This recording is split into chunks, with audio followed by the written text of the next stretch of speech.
நிகழ்த்தும் அற்புத கோவில். இங்கு சென்று வழிபட்டால் அனைத்து துன்பங்களும் நீங்கிவிடக்கூடிய அற்புதமான ஆலயத்தை பத்தி தான் நம்ம பார்க்க போறோம். அப்படிப்பட்ட ஆலயம் எங்க இருக்குன்னு பாத்தீங்கன்னா திண்டிவனத்துல இருக்கக்கூடிய திருவக்கரை காளியம்மன் கோவிலை தான் நம்ம பார்க்க போறோம். இந்த கோவில்ல பத்தி இந்த சிறப்புகளை பத்தி ஒன் பை ஒன் பார்க்கலாம் வாங்க. இந்த கோவில்ல வரக்கூடிய ஒவ்வொரு மாதமும் பௌர்ணமி அன்னைக்கு இரவு ஏற்றப்படக்கூடிய ஜோதியை காண லட்சக்கணக்கில் ஒரே இடத்தில் கூடும் மக்கள். அப்படிப்பட்ட கோவிலை பத்தி தான் பார்க்க போறோம். இப்ப நீங்க பார்க்கக்கூடிய இந்த ஜோதியை காண்றதுக்காக தான் மக்கள் வராங்க. அப்படிப்பட்ட கோவில் தான் இந்த திருவக்கரை காளியம்மன் கோவிலுடைய தல வரலாறை பத்தி நம்ம என்னங்கிறத பார்க்கலாம். நான் அங்க கேட்டு தெரிஞ்சுக்கிட்டத உங்க கூட ஷேர் பண்ணிக்கிறேன். வாங்க இந்த கோவிலுக்குள்ள போலாம். இந்த கோவில் பாத்தீங்கன்னா சேலத்துல இருந்து 214 கிலோமீட்டர் தொலைவுல திண்டிவனத்துக்கும் புதுச்சேரிக்கும் இடையிலேயே இருக்கக்கூடிய திருத்தலம் தான் இந்த திருவக்கரை காளியம்மன் கோவில். சேலத்திலிருந்து விக்கிரவாண்டி டோல்கேட்ல இருந்து 14 கிலோமீட்டர் மைல்கள் தொலைவில் இருக்கக்கூடிய திருவக்கரை காளியம்மன் கோவிலுடைய மூலவரா தந்திரமௌலீஸ்வரர் இருந்தாலும் அம்மனே இங்க சிறந்து விளங்குகிறாள். அம்மன் பற்றி சொல்லணும்னா திருவக்கரை காளியம்மன், வக்கரங்கள் தீர்க்கக்கூடிய திருவக்கரை காளியம்மன் கோவிலை தான் நம்ம பார்க்கிறோம். இந்த கோவில் மாதத்தில் வரும் பௌர்ணமி அன்னைக்கு இரவு விடிய விடிய திறந்திருக்கும் ஆலயம். இப்ப நீங்க பாக்குறீங்களா அந்த கொப்பரையில மக்கள் கொடுக்குற அத்தனை கற்பூரமா இருக்கட்டும், நெய் பாக்கெட்டா இருக்கட்டும், எதா இருந்தாலும் ஒரு சேர வச்சு அதை கரெக்டா 12 மணிக்கு நடு வானத்தில் வரக்கூடிய சந்திரனை பார்த்து ஏற்கக்கூடிய ஜோதி தரிசனத்தை காண்றதுக்காக ரொம்பவும் கூட்டம் வரும். இது மாதத்தில் வரும் அமாவாசைக்கும் பகலில் 12 மணிக்கு ஏத்துவாங்க. வரக்கூடிய பௌர்ணமிக்கு இரவுல நைட்டு 12 மணிக்கு ஏத்துவாங்க. அமாவாசை திதி எந்த டைம்ல வருதோ அந்த டைமுக்கு கணக்கு வச்சு அந்த நைட்டே கூட ஏத்தக்கூடியதுதான் இந்த திருவக்கரை காளியம்மனுடைய பிரதான நம்பிக்கையாவும் இருக்கும். இங்க மக்களோட கூட்டத்தை பாருங்க, எவ்வளவு கூட்டம் வந்திருக்குன்னு. இவங்க ஏத்தக்கூடிய விளக்கு ஒரு முறைக்கு இத்தனை விளக்கு, 2 முறைக்கு இத்தனை விளக்கு, 3 முறைக்கு இத்தனை விளக்குன்னு ஏத்தி தன் பாவங்கள் துன்பங்கள் துயரணங்கள் தீரணும்னு சொல்லி இங்க விளக்கேத்தி வழிபடக்கூடிய மக்களுடைய இது. அம்மன் இங்க வக்கரகாளி அம்மன் பெயர் கொண்ட காரணம் அப்படி என்ன இருக்கிறதுங்கிறத பார்க்கலாம் வாங்க.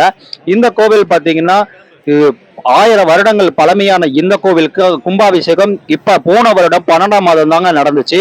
அதுக்கப்புறம் ஒரு சிறந்த புது பொலியோட இருக்கக்கூடிய இந்த கோவில் தான். அங்கங்க விளக்கை ஏற்றி மக்கள் வழிபட்டு இப்ப ஒரே இடத்துல இந்த விளக்கை ஏத்துவாங்க 12 மணிக்கு. இந்த அம்மன் இந்த கோவில் என்னன்னு பாத்தீங்கன்னா திருஞான சம்பந்தத்தால் பாதம் பெற்ற சிவத்தலம், பக்ரன் வழிபட்ட ஸ்தலம்னு கூட சொல்லுவாங்க. தொண்டை நாட்டு திருத்தலங்களில் ஒன்று மூர்த்தி ஸ்தலம், இன்னொன்று தீர்த்த ஸ்தலம்னு சொல்லுவோம். முப்பெரும் பெருமைகள் கொண்ட இந்த தலம் பல சிறப்புகள் வாய்ந்தது. திருவக்கரையில தான் இந்த கோவில் மன நிம்மதி வேண்டி ஒரு பக்தர்களுக்கு வேண்டிய வரங்களை அருளும் வக்கரகாளி அம்மன் சிறந்து விளங்குகிறாள் காளியம்மன். இங்கு சென்று காளியம்மனை வழிபட வாழ்வில் அனைத்து துன்பங்களும் துயரங்களும் நீங்கி விடுங்கிறது இந்த கோவிலோட பிரதான நம்பிக்கை. அப்படிப்பட்ட கோவிலை தான் நம்ம பார்க்க போறோம். இந்த கோவிலோட சிறப்புன்னு பாத்தீங்கன்னா யாரெல்லாம் சென்று வணங்கணும், எப்போது செல்லணும், எங்க இருந்து செல்லணுங்கிற நிறைய கேள்விக்கான பதிலும் இந்த கோவில்லயே இருக்கு. சந்திரமௌலீஸ்வரர் ஆலயமே வக்கரகாளியம்மன் ஆலயமா பெயர் பெற்றிருக்குது. முதலாம் ஆதித்ய சரிகால சோழனால இந்த கோவிலை கட்டப்பட்டு விரிவுபடுத்தப்பட்டு மிகவும் பழமை வாய்ந்த காளியோட திருத்தலங்கள்ல இதுவும் ஒன்னா இருக்கும். இங்கு பாத்தீங்கன்னா தேவார ஸ்தலங்களில் ஒன்றான சந்திரமௌலீஸ்வரர் ஆலயில தான் வக்கரகாளியம்மன் அமைஞ்சிருக்காங்க. இத்திருத்தலம் மூலவராக சந்திரமௌலீஸ்வரின் பெயரிலே விளங்கினாலும் வக்கரகாளியம்மனே பிரசித்தி பெற்று வழங்கக்கூடிய இந்த கோவில்ல இங்க நடராஜர் தன் இயல்பான தாண்டவத்தினால் மாறுபட்டு வக்கர தாண்டவம் ஆடுவது போலதான் இந்த கோவில்ல முகபாவனங்கள் இருக்கும்.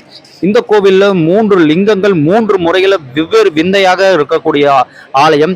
இந்த கோவிலோட வரலாறு அப்படி என்னடா வக்கரகாளியம்மன்ங்கிற பேர் பாத்தீங்கன்னா வக்ராசுரன் என்ற அரக்கனை வரதராஜ பெருமாள் சம்காரம் செய்கிறார். அந்த வக்ராசுரனின் தங்கையான துன்முகி வக்கரகாளியம்மன் சம்காரம் செய்யும் போது அந்த துர்முகி ராட்சசி கர்ப்பமாக இருந்ததுனால குழந்தையை வதம் செய்யக்கூடாது என்பது தர்ம சாஸ்திரத்துக்காக துர்முகியினோட வயிற்றுல இருந்த குழந்தைய காளி தனது வலது காதுல குண்டலமா அணிஞ்சு ராட்சசிய வதம் செய்யக்கூடிய வந்தாங்களாம். அப்படி அழிச்சதாலேயே வக்கரகாளியம்மன் சம்காரம் பண்ணியதால் ஓங்காரமாக நின்று காளியை ஆதிசங்கரர் வந்து சாந்தம் அடைய செய்து இடது பாதத்தில் சங்கர் ராஜ எந்திரத்தை பிரதிஷ்டை செஞ்சிருக்கிறாங்க. ராகு கேது கிரகங்கள் அதி தேவதையா காளிங்கிறதுனால வலது புறம் 5 முறையும் இடதுபுறம் 4 முறையும் கணக்குப்படி சுத்தி வந்தோம்னா என்பது இந்த கோவிலோட ஐதீகமா இருக்கும். வக்கரகாளியம்மன் தரத்தலன்னு பெயர் கூட இந்த கோவில் பெற்றிருக்கு. வக்கரகாளியம்மன் வாழ்க்கையில கிரகங்களால பாதிக்கப்பட்டவங்க யாரா இருந்தாலும் வக்கரகாளியம்மன், வக்கரலிங்கம், வக்கர சனீஸ்வர பகவான் முதலியவரை தரிசனம் பண்ணா இந்த கோவிலுக்கு வந்து தொல்லை துன்பங்கள் நீங்கி அனைத்து துன்பங்கள்ல இருந்து இன்பங்கள் பெற்று வாழ்வாங்கங்கிறது. அது மட்டும் இல்லாம திருமணமே ஆகல அப்படின்னு நினைக்கிறாங்களே இந்த 90s கிட்ஸ் எல்லாம், இங்க வந்து வேண்டுதல் வச்சீங்கன்னா 3 பௌர்ணமிக்குள்ளார உங்களுக்கு அந்த திருமண பாக்கியம் நடக்குங்கிறது இந்த கோவில்ல பிரதான நம்பிக்கை. இங்க வேலை வாய்ப்பு வேண்டுங்கன்னு நினைக்கிறவங்க, தீராத பிரச்சனை தீருங்கிறவங்க அது உள்ள கோவில்ல இங்க அந்த கோஷத்தை பாருங்க. அந்த கோஷத்தை தான் ஏத்தி செவ்வாய்க்கிழமை ராககால நேரத்துல இங்க அர்ச்சனை செய்யறாங்க. அது மட்டும் இல்லாம இப்ப நீங்க பாக்குறீங்கல்ல, இந்த கோவிலுக்கு மேல இருந்து இந்த 3 தடவை அந்த சூரத்தை காட்டுவாங்க. அந்த ஐயர் காட்டின முன்னா 4வது தடவை அந்த மேல இருக்கிற கொப்பரையில போடுவாங்க. அப்ப நீங்க ஏத்தும் போது பார்க்கக்கூடிய அந்த கோஷத்தை பாருங்க. இந்த கோஷம் அப்படி என்ன கோஷம் அப்படின்னு பாத்தீங்கன்னா, ஓம் காளி வக்ரகாளி, ஓம் காளி வக்ரகாளின்னு கத்தியே இருக்கக்கூடிய மக்களோட அந்த கோஷாரத்துல சத்தத்திலேயே அந்த ஐயரு சொல்ல இவங்களும் சொல்லுவாங்க. அப்படிப்பட்ட கோஷமா தான் இந்த வக்ரகாளி அம்மன் கோஷம் இருக்கும். அதுக்கப்புறம் இந்த ஜோதியை ஏத்தி முடிப்பாங்க. இந்த ஜோதியை ஏத்தி முடிச்ச உடனே என்ன ஆகும்னு பாத்தீங்கன்னா, அங்கிருந்த மக்கள் அத்தனை சாமி தரிசனம் பண்ணாதவங்க சாமி தரிசனத்தை பண்ணிட்டு அங்கேயே தூங்கி எந்திரிச்சு காலையில திரும்ப சாமியை தரிசனம் பண்ணிட்டு போறதுதான் இந்த கோவிலோட வழக்கங்கள்ல ஒன்னா இருக்கு. அப்படிப்பட்டுதான் இருந்தது. அப்ப நான் வரும்போது இருந்த கூட்டத்துக்கு இங்க இடம் கிடைக்குமான்னு பார்த்தா இடமே கிடைக்கல. இங்க BMW பென்ஸ்ன்னு வந்திருக்கிற அத்தனை பணக்காரங்களுமே சாதாரண இடத்துல தூங்கக்கூடியதா தான் இருப்பாங்க. ரொம்ப பரம்பரை பணக்காரங்க கூட இடம் கிடைச்சா போதும்னு அங்கேயே தூங்கி இந்த கோயில்ல இருக்கிறத நான் இங்க பார்த்தேன். பல அரசியல் பிரமுகர்கள் நடிகர்கள்லாம் கூட யாரு என்னங்கிறத காட்டிக்காம இங்க வந்து தங்கி இந்த அம்மனோட அருள் பெறாங்க.